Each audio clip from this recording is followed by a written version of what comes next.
Welcome to today's Aging Sensitivity Training. I'm Kelly McDonough, Program Developer with the Minnesota River Area Agency on Aging. And I'm Krista Eichhorst, Program Development Specialist with the Minnesota River Area Agency on Aging and a Blue Earth County election judge. As the designated Area Agency on Aging for 27 counties in southwest Minnesota, the Minnesota River Area Agency on Aging, or MINRA as it's known, is a catalyst in building communities where older adults can live with dignity, mutual respect, and shared responsibilities across generations and cultures. Today's training is an adaptation of the Age Play Aging Sensitivity Experience training curriculum developed by Lee Health. This is an important topic because aging impacts all of us, as does ageism. As we age, the way our senses provide information about the world around us changes, which can lead to challenges with communicating, enjoying activities, and staying involved with others. Age is also just a number, and we can't assume a person's abilities based upon their numerical age.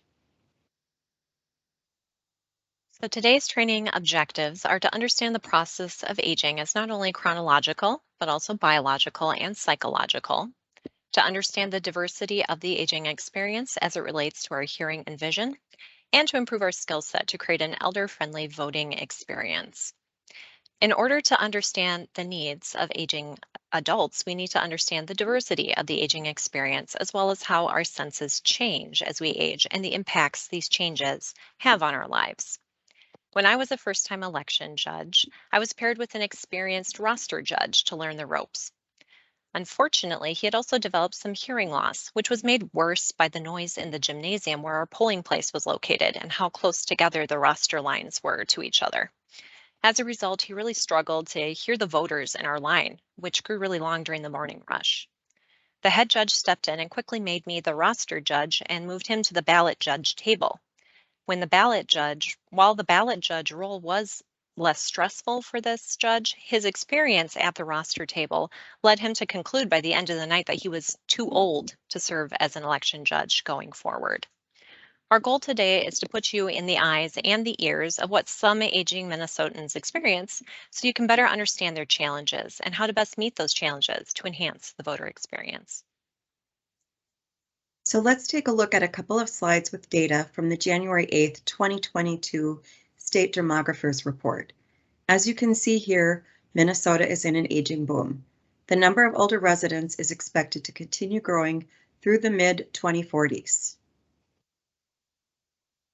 As you can see on this slide, counties in rural Minnesota have larger percentages of older Minnesotans than the metropolitan counties. Now let's see what we already know about the aging experience by taking this pretest. On a sheet of scratch paper, respond to each question on the slide as either true or false. We'll review the answers at the end of the training. You can pause the video as you complete the pretest, and when you're ready to continue, press play. So let's take a look at the statements. 1. Significant memory loss is a normal part of aging. 2. At least 12-point font size is recommended for print materials for older adults. 3. Cataracts are a normal process of aging. 4. Most hearing loss in adults is due to inability to hear high-frequency sounds. 5. People become more grouchy and stubborn as they age. 6. The loss of depth perception contributes to older adults' susceptibility to falls. 7. Sunlight has no effect on the aging eye. And 8. Depression is common in older adults. Now that we've taken stock of what we think we know about the aging experience, let's dive deeper. Answer this question to yourself. Who is an older adult? Often people say someone who is of the age of 65, which is typically when we're eligible for Medicare. Have you noticed, however, that as you age, your impression of older adult also changes? The younger one is, the younger your definition of older adult is likely to be. When I was 25, it was amazing to me that my parents were going to their 25th class reunion. Now that I'm 62 and look at my next class reunion, which will be number 44, I can hardly believe that many years have passed, and I cannot possibly be that old. How old would you be if you didn't know how old you were. You might be inclined to answer this based on how you feel versus your biological age. There are very active 90-year-olds and plus, and very frail 60-year-olds. Our perception of age is what is really important. Have you ever heard the saying, you are as old as you feel? Take a look at this picture. What do you see? Do you see a mother, a businesswoman, a grandmother, an active volunteer or world traveler, or do you just see the wrinkles and aging skin? Now, we can't rely just on chronological age as a predictor of a person's needs and abilities, and that's because these things are also impacted by social determinants of health. Social determinants of health are the conditions in which a person is born, grows up, lives, works, and ages. They include things like our socioeconomic status, our education level, the neighborhood and physical environment where we live, employment, and social support networks, as well as our access to healthcare. People's experience with aging varies widely and is deeply influenced by our race and ethnicity, social determinants of health, as well as our biology. Now, we all hold ageist biases, so we need to remember to check our assumptions when we're working with aging Minnesotans and only offer the level of assistance that they request. We're now going to focus on a number of biological conditions which change how some individuals view their world. Because this is a recorded session, the vision loss simulations are demonstrated visually through this PowerPoint. So this is a simulation of what someone with glaucoma would experience when looking at a paper ballot. Our eyes constantly produce internal fluid, which then drains off. Glaucoma is caused by an obstruction of our eye drainage, which results in increased pressure building within the eye. This building pressure damages our optic nerve, which leads to diminished peripheral vision and tunnel vision, like you see demonstrated on this slide. Does this help you understand why a person may walk past you without acknowledging you? Perhaps you're not in their field of vision. The extent of a person's tunnel vision would depend on when the glaucoma was diagnosed and the effectiveness of treatment. Early detection is essential to limit the damage. Because the damage happens gradually and our other eye compensates for the loss, many people don't actually notice their vision loss until it's very advanced.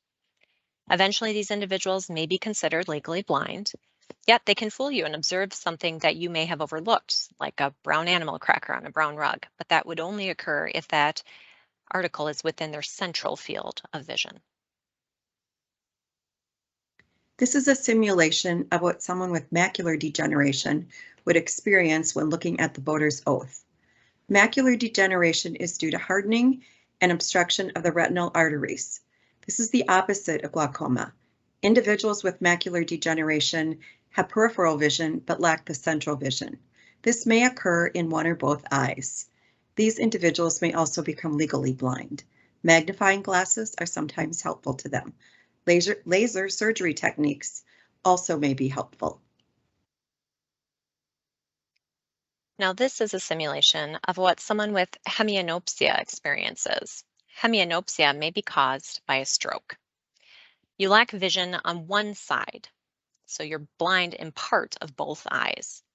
Usually when you walk into a room and speak to someone who's not looking in your direction, that person will turn your way. However, if this is on the side in which the person is blind, you do not exist to them. Therefore, the person will continue looking straight ahead. If you placed a dish of food in front of a person with this problem, they may eat everything but the vegetables. Naturally, you might conclude that they don't like vegetables, when in fact it may simply have not been in their field of vision. In the hospital, these individuals are taught to scan to the right or to the left to compensate for this optical deficit. And if we don't know the person and this happens, we may perceive that they're ignoring us, or in their attempt to scan the blind side, they may turn their head in a fashion that we may interpret as odd behavior. All vision losses we demonstrated so far are diseases that could occur as we grow older. They may happen or they may not. The next two vision simulations are a normal process of aging, so they will happen to us as we age. This is a simulation of what someone with thick cataracts would experience when reading a ballot. Can you see what problems this might cause? Imagine how bold print would be easier to see and the font size of print. Anything less than a font size 12 would be increasingly more difficult to read. Be aware of how any type of glare creates a blind area for individuals with cataracts. Cataracts are a normal process of aging and are also treatable. Research shows that excessive exposure to sun and smoke can cause cataracts. Therefore, one should wear sunglasses to filter the sun's rays. On this slide, you see a simulation of what someone with yellowing of the lenses would experience when looking at the Secretary of State's voting website. This impairment will also affect all of us as we age. Many times we identify things by their color. Yellowing of the lenses affects our perception of the colors in the blue-violet range. Blues and greens and whites and yellows are difficult to differentiate. Also keep in mind if you're making any kind of signage or flyers for older adults to not use blues and greens together as they can be difficult to differentiate. You also would want to not use white and yellow together as they're not contrasting colors. Keep in mind how all of these vision changes impact our ability to read. What compensation can be made to make sure that reading voter materials is less difficult? Because of the seriousness of falls, we're also going to focus on how change in vision can heighten that risk. On this slide are some examples of environmental hazards that may lead to falls. These are things to keep in mind when setting up the polling place. As a person ages, depth perception diminishes. As a result, a person may have problems knowing when or how far to step up to avoid tumbling or stumbling. What is the picture on the left? Notice the color of the curb stop is nearly identical to the color of the pavement. These are very hazardous to people walking in parking lots as they are difficult to see. The picture of the stairs is another example of a fall hazard for people who have diminished depth perception. The picture on the right is an uneven part of a sidewalk. Notice it is difficult to see that it is uneven. We recommend using bright red or yellow tape to help people judge the height of stairs or steps. As you approach the age of 40, you will start noticing that your arm is no longer quite long enough to read clearly the print. Also, you may begin to find it difficult to change focus quickly from one area to another. Falls are a leading cause of death in older adults, and many times it's the complication of the fall that causes the death and not the actual fall. Let's discuss what may happen after a fall occurs. Possible fracture, surgery, or hospitalization. A slower recovery process oftentimes results in depression and inactivity. For an older adult, the fear of falling is very real and may prevent them from staying active and engaged. Light is another problem encountered as we age because our pupils are slower to respond to changes in light. Adjusting from sunlight to darkness or vice versa takes longer for older people than for younger people. At night, the headlight of oncoming traffic can cause temporary blindness, and in a similar fashion, you can experience an exaggerated amount of glare from sunlight that's shining in a window onto a highly polished floor. Our aging eyes need 2 to 3 times more lighting to read than younger eyes do. In summary, as we age, we can expect the following changes. Decreased ability to see objects clearly. Decreased ability to focus on objects at varying distances. The need for more lighting in order to function. Decreased ability to perceive depth perception and slow accommodation to changes in light sensitivity. Decreased ability to discriminate colors in the blue and violet range. And so what we're going to suggest is to address these challenges with vision loss by avoiding glare areas. The use of blinds is helpful. Increased lighting on signs. Use larger print for handouts and signs. Bold print for publications. Avoid printed materials in the blue-violet range. Have curbs, edges of steps, handrails, and doorknobs marked in contrasting colors. And utilize high-intensity light for reading areas. Take a moment and jot an idea down for how you might change how you communicate with voters to meet the challenge of vision loss. Regular eye doctor appointments are encouraged to maintain the quality of your vision. Everyone should have their vision tested on an annual basis. So now we are going to demonstrate a hearing loss simulator provided by Starkey Hearing Technologies. First, you want to adjust the volume on your computer so it's at a comfortable level. We're going to click on some common situations and see what it's like for someone with mild, moderate, and severe hearing loss. The hearing loss simulation is going to also be visually demonstrated using missing speech sounds.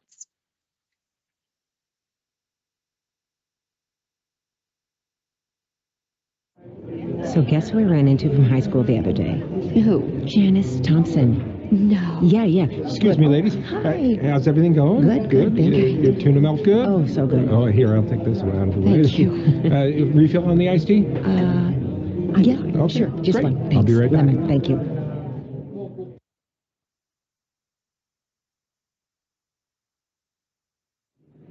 All right, you're all set. Your total is $27.60. Is that going to be Yeah, card can I or? put it on the card? Sure, of course. Let me get that run through for you here. All right, and you want your receipt in the bag? Yeah, it's fine. Okay, that is great. All right, thanks so much. Have a great day. It's a beautiful day outside. Bye. Okay, ready to go. We've got tickets, we've got boarding pass. We checked in online, right? Yep, we've done everything. Okay, good. What? I'm not getting anywhere. That's because we're in the car. Once we get to the airport, you'll have all the Wi-Fi. Can you last that long? Yeah. Okay, 20 minutes to the airport. That's all I'm saying. Okay.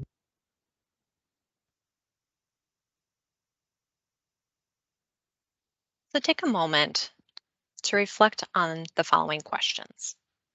What was it like to have a conversation in a restaurant with mild hearing loss? What was it like to shop with moderate hearing loss? What was it like to have a conversation in a car with severe hearing loss? Many people do not want to admit that they have hearing loss. Most hearing loss is gradual, so it's usually family members or friends who notice it first. Most age-related hearing loss is the inability to hear high-frequency sounds. When hearing begins to diminish, the high-frequency sounds are the first to be lost. So what do we do when someone has trouble hearing? We speak louder, which usually results in increasing the high frequencies. The person on the receiving end usually responds with, "Why are you shouting? I'm not deaf." Lowering the pitch of your voice may make it easier for hearing impaired people to hear you. Since consonants are usually in the higher frequency range, they are more difficult to hear. So you may be saying, "I'll move you," but the person listening hears I-O-U. Loss of hearing may result in social withdrawal. People with hearing loss may be embarrassed when they answer questions inappropriately. For example, you may ask someone what they had for breakfast and they respond by saying their address. Most hearing impaired people will respond to what they thought they heard. Here are some tips on how to communicate more effectively with a person who has a hearing loss. First off, recognize that there's a loss. This is the key to enhancing communication process and efficiency. Once you know someone is hearing impaired, you can adapt to improve the communication process. Here are some cues that may suggest someone is hearing impaired. A cupped hand behind their ear, or saying, "Huh? Please repeat yourself." They may speak loudly or softly, or there may be a lack of response to a question or inappropriate response. So face the person to whom you are speaking to allow them to read your lips. Slow your rate of speech. Enunciate your words clearly. Get rid of background noises. Lower the tone of your voice. They hear male voices better than female voices, so deepen your voice and you will be heard better. When talking on the phone to someone, make sure that you keep the receiver of the phone close to your mouth. Use teach-back method. Ask the person to repeat back to you the information you just shared with them. And employ hearing aids and devices. Hearing aids are wonderful technology that improves the quality of life for many people, but there are many reasons that people do not use hearing aids. Cost might be one. There might be concern that they don't fit well. It might be a vanity issue. They might find the hearing aids difficult to use in public settings, as hearing aids amplify all noises. Some people don't want others to be aware of their hearing loss. Most individuals with hearing loss don't wear a hearing aid because they become frustrated relearning how to ignore the background noises that have now become very sharp. And last of all, keep sentences short and simple. If you have questions, keep them brief, and also give instructions in short phrases, such as look at the top right corner of the page. Now let's review the answers to the pretest we took. How did you do? Did the answers surprise you? So number 1, significant memory loss is a normal part of aging. That statement is false. Number 2, at least 12-point font size is recommended for print material for older adults. True. Number 3, cataracts are a normal process of aging. True. Number 4, most hearing loss in adults is due to the inability to hear high-frequency sounds. True.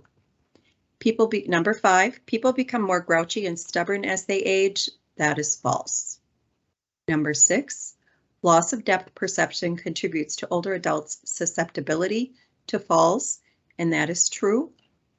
Number 7, sunlight has no effect on the aging eye. False. And number 8, depression is common in older adults. That is true. So that wraps up our presentation on aging sensitivity. We hope that you learned some techniques that you can implement in your work with aging Minnesota voters. So take a moment and think about one thing that you can implement in your work with older adults as a result of this training, and write it down. Also remember that the Blue Earth County Election Judge website has links to videos on how to aid voters and assistive voting equipment that you can review before the election. Thank you.